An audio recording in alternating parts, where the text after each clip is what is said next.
예수께서 외쳐 이르시되 라는 제목으로 함께 특세 11번째 말씀을 나누도록 하겠습니다. 제가 영화 보는 것을 별로 좋아하지 않습니다. 이유는 다음과 같습니다. 첫째는 허구에 대한 이야기, 만들어진 이야기에 대한 기대감이 매우 낮습니다. 저는 실제적이고 사실적인 이야기를 좋아합니다. 두 번째는 이렇게 어두캄캄한 곳에 갇혀 있는 것 별로 좋아하지 않습니다. 영화관에 가면 반드시 두통이 와요. 심한 두통이. 그래서 영화관을 좋아하지 않습니다. 세 번째는 그 사운드 있잖아요. 어떤 분들은 그 너무 큰 그 사운드 때문에 영화관을 가시는 분도 있겠지만 전 소리가 크면 안정감이 사라지기 때문에 이렇게 하여튼 하나도 저하고 맞는 게 없습니다. 집에 있을 때도 우리 자녀들하고 이야기할 때 제가 매사 얘기하는 게 얘들아 대화를 해라, 소리 지르지 말고 대화를 해, 대화를 이렇게 얘기를 하거든요. 사람 소리든 기계 소리든 이제 큰 데시벨을 제가 좋아하지 않습니다. 그런데 오늘 예수님이 마지막 설교를 하시면서 소리를 지르셨다 이렇게 이야기를 하십니다.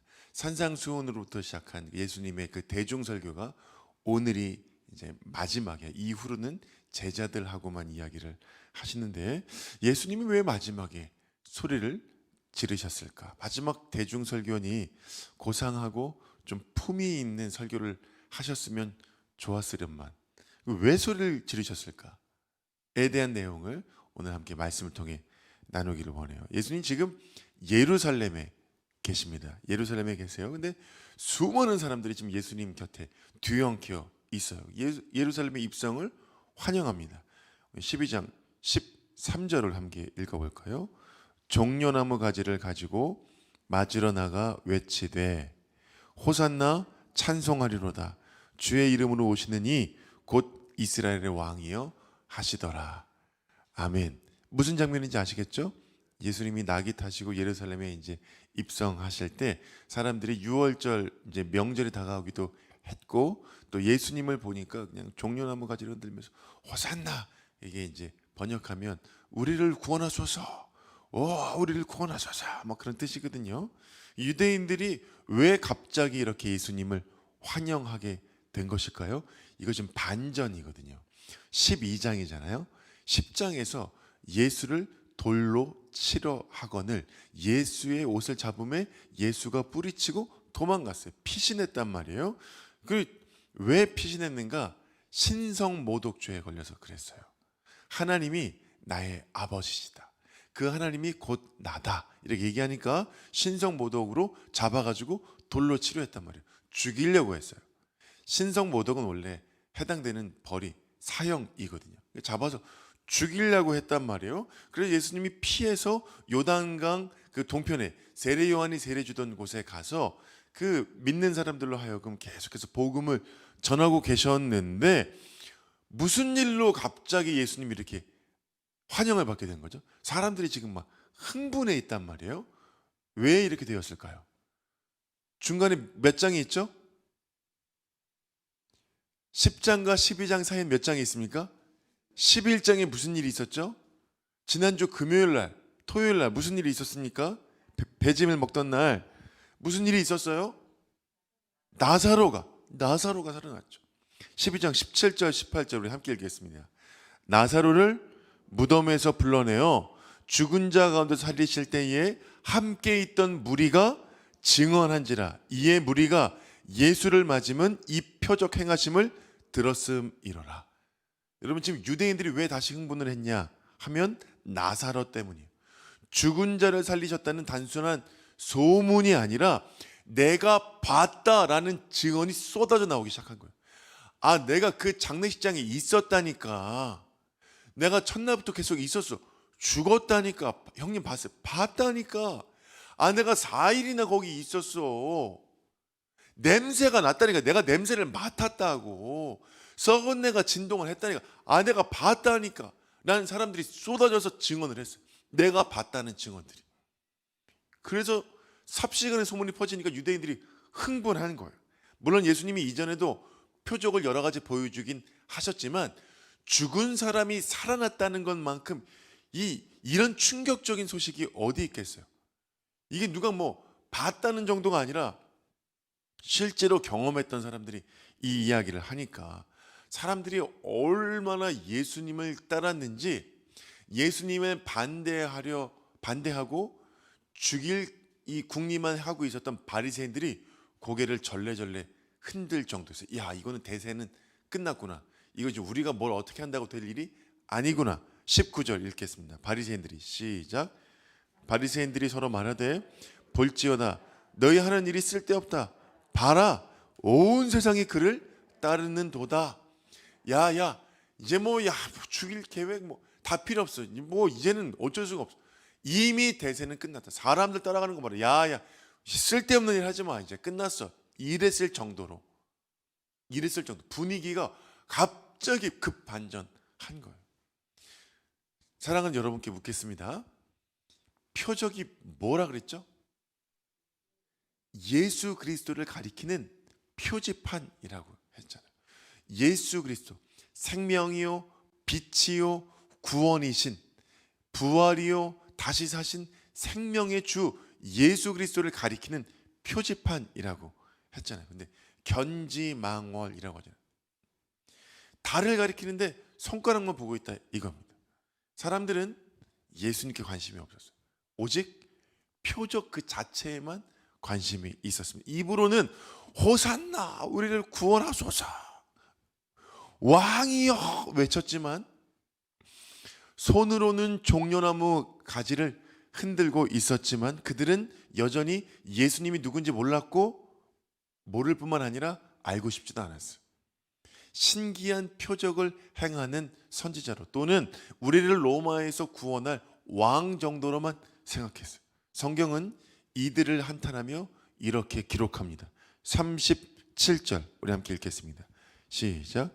이렇게 많은 표적을 그들 앞에서 행하셨으나 그를 믿지 아니하니. 여러분, 예루살렘에 입성하여 나귀를 타고 오신 예수님을 보면서 사람들이 호산나 호산나 그리고 막 종려놓으면 왕이여 우리를 구원하소서 왕이여 우리를 구원하소서 입으로는 손으로는 예수님을 환영했다지만 성경은 이들을 향하여 뭐라고 하냐면 그를 믿지 아니하더라. 병든 자, 가난한 자, 소외받는 자를 손잡아 주시고 위로하시고 친구 삼아 주셨던 예수 그리스도, 핍박하고 조롱하는 자까지도 품어 주셨던 예수 그리스도, 그것은 온 세상 인류를 구원하기 위함이었어요.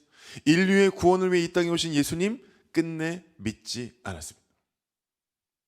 예수님 이제 곧 마지막을 향해 가시는 동안에도 수많은 사람들은 예수를 따르는 듯 보였지만 믿지 않았습니다. 큰 무리가 예수님을 따르고 입으로는 왕이라고 그러고 손으로는 종려나무 가지를 흔들었다지만 성경은 그들이 예수를 믿지 아니하더라. 우리가 교회입니다, 성도 여러분.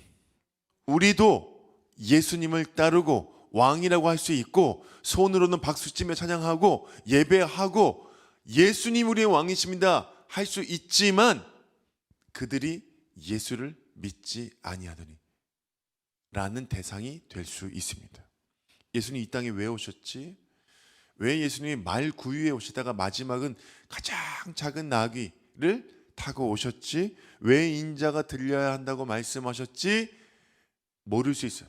모른다는 것이 내용상 모른다는 것이 아니라 상관없을 수 있다는 것이, 그런 예수님의 이 땅에 오심이, 예수님의 예수님 되심이 우리의 삶과 뭔 상관? 이럴 수 있다는 것이, 그저 표적만 구했던 이스라엘 백성들처럼 예수님이 단순히 그냥 우리 기도만 들어주시고 정치적인 왕으로만 오셨으면 할 수 있다는 것입니다.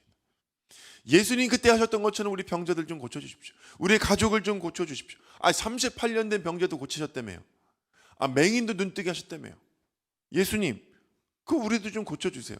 나사로는 살리셨다며요. 살려주십시오. 우리도. 예수님 5,000명 먹이셨다면서요. 굶주린 우리 배 좀 고쳐주십시오.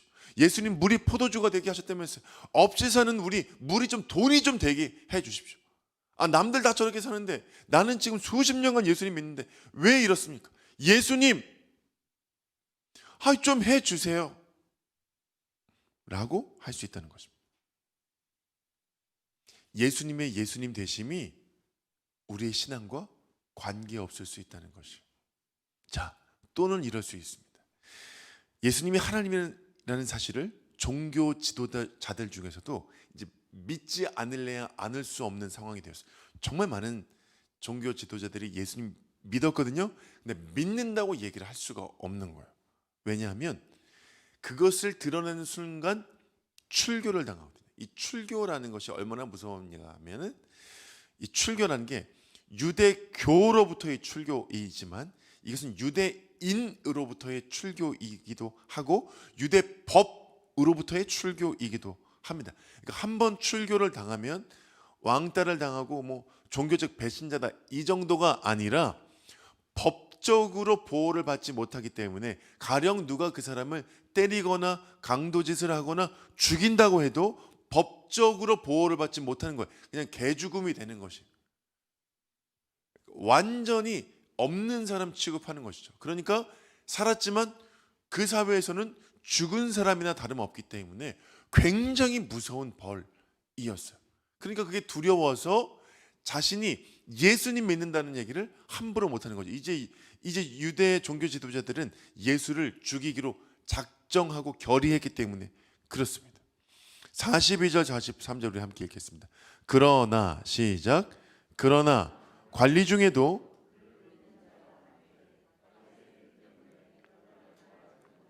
이는 출교를 당할까 두려워함이라. 그들은 사람의 영광을 하나님의 영광보다 더 사랑하였더라.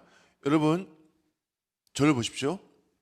성경이 그들이 바리새인으로 인하여서 출교를 당할까 봐 두려워한 것이 얼마나 불쌍하냐. 그래도 마음속으로 믿는 게 대단한 거 아니냐. 그 세계에서 그 정도 믿었으면 됐다라고 얘기하지 않고, 성경은 그들이 하나님의 영광을 믿지 않고 사람의 영광을 위해서 이렇게 삶을 살았다 하고 비난하고 있어요.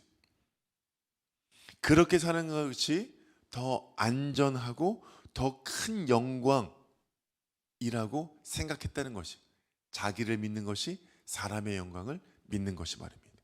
여러분, 우리가 이런 종교 지도자들이 될 수 있어요. 안 믿는 것은 아닌데 예수 믿는 것에 대한 일상의 불편함을 전혀 겪고 싶지 않는 우리의 마음들. 예수 믿으면 잘 되고 행복하고 복 받아야지. 그 왜 우리가 불편해야 하는가? 겉으로는 예수님을 믿는 것 같은데 하나님의 영광이 아닌 나 자신, 사람의 영광을 위해 살아갈 수 있다는 것이. 이런 사람들이 나중에 어떻게 되냐 하면은 후에 예수를 잡아 죽여라, 바라바가 아니라 예수다, 예수를 죽여라, 예수를 죽여라 하는 사람들이 우리가 될 수 있다는 것입니다. 말씀의 결론을 향해 가고 있습니다. 이러한 분위기 속에서 예수님이 오늘 외쳐 이르기를, 외쳐, 헬라어로 크라조, 크게 소리를 지르며 설교하시기를. 46절 오늘 본문입니다. 내가 빛으로 세상에 왔다. 나를 믿는 자로 하여금 어둠에 거하지 않게 하기 위해 내가 빛으로 왔다고. 얘들아, 내가 빛으로 왔다고. 너희들 어둠에 있어서 거기서 끄집어내기 위해서, 너희들 거기 죽어 있어서 내가 살려주려고 왔어. 제발 내가 누군지 좀 알아라. 얘들아, 내가 빛으로 왔다고. 이렇게 말씀하신다. 이게 예수님 마지막 설교였어요. 예수님의 첫 번째 설교는 얘들아, 가난해야 복이 있다, 애통해야 복이 있는 거야, 이렇게 시작했거든요. 예수님 마지막 설교. 내가 이제 곧 죽는데 너희들 아직까지 이러면 어떡하니? 내가 빛으로 왔어, 소리 지르시다. 여러분, 요한복음의 주제 단어가 생명 그리고 빛입니다. 요한복음에 가장 많이 나오는 단어가 빛, 생명이에요. 생명, 이 영생이라는 단어가 마태마가 누가복음에 11번 나옵니다. 근데 요한복음에만 19번이 나와요. 영생, 생명, 뭘 뜻하는 것이죠? 우리가 어둠에 있었다는 것이에요. 우리가 죽음에 있었다는 것이, 우리가 죽었다는 것이. 이집트의 재앙의 마지막 재앙이 뭡니까? 내용이 죽는 거죠. 죽음이었습니다. 그런데 뭘로 살았죠? 어린 양의 피로 산 거잖아요. 제가 예전에 이 비슷한 설교를 했다가 한번 지적을 당한 적이 있는데, 여러분 내용을 잘 들어보십시오. 살아있는데 피 발라갖고 또 산 게 아니라, 애굽 땅은 원래는 다 죽은 거죠. 이스라엘이고 애굽이고 이방인이고 뭐고 간에 다 죽은 거예요. 죄로 인해 다 죽었다는 것을 뜻해요. 그러나 어린 양의 피를 발라서 다시 산 거죠. 부활한 거예요. 이해하셨어요? 우리가 원래 어두움에 있었어요. 처음부터 빛에 있었던 것이 아니라 우리가 원래 죽었단 말이에요. 근데 예수님과 함께 다시 살아난 거죠. 어떻게 가능하죠? 예수 그리스도를 통해서만 가능합니다. 외에는 다른 방법이 없습니다. 사랑하는 여러분, 우리가 어떤 예수를 믿고 있는가가 오늘 예수님의 마지막 설교의 핵심입니다. 신기한 예수, 정치적 예수, 기도응답의 예수로만 우리가 여기고 있는 것은 아닌가. 이 때문에 예수님이 절규하면 말씀하세요. 얘들아, 제발 예수님 여기 좀 고쳐주세요. 예수님, 우리 집이 좀 어려워요. 예수님, 얘들아, 내가 빛으로 왔어. 너희들을 어둠에서 내가 끌고 왔다. 나를 믿어 영생을 얻었다. 얘들아 절규하고 있어. 예수님 말씀을 맺겠습니다. 사랑하는 여러분, 우리는 죽습니다. 반드시 죽습니다. 우리 안에 있는 가족들도 그렇고, 뉴스상으로도 획을 그었던 그 참 훌륭하신 분들이 다 돌아가십니다. 죽습니다. 우리가 30년, 50년 뒤에 죽을지 오늘 죽을지 알 수 없어요. 그러나 반드시 죽습니다. 그러나 성도의 죽음이란 육신의 껍데기를 벗어버리고 영원한 생명으로 들어가는 출입문에 불과해요. 때문에 예수님을 믿는다는 것은 죽음이라는 게 없는 것입니다. 예수를 믿는다는 것 자체는 영생, 영원히 사는 것이, 여기서도 살고 그리고 영원히 살고. 아멘이시죠 여러분? 어떻게 가능합니까? 예수님, 빛이신 예수님, 영생과 생명의 예수님을 통해서만 알 수, 갈 수, 얻을 수 있는 것이죠. 사랑하는 여러분, 구원의 하나님, 생명의 하나님, 빛이신 하나님, 그 예수님을 보고 믿는 여러분과 제가 되기를 소망합니다. 나의 하나님, 기도의 응답의 하나님, 어떤 하나님이 아니라 그 이전에 예수님은 누구신가? 나를 살리신 하나님이시라는 사실을 우리 가슴에 새기는 오늘 이 새벽 되기를 주님의 이름으로 축복합니다.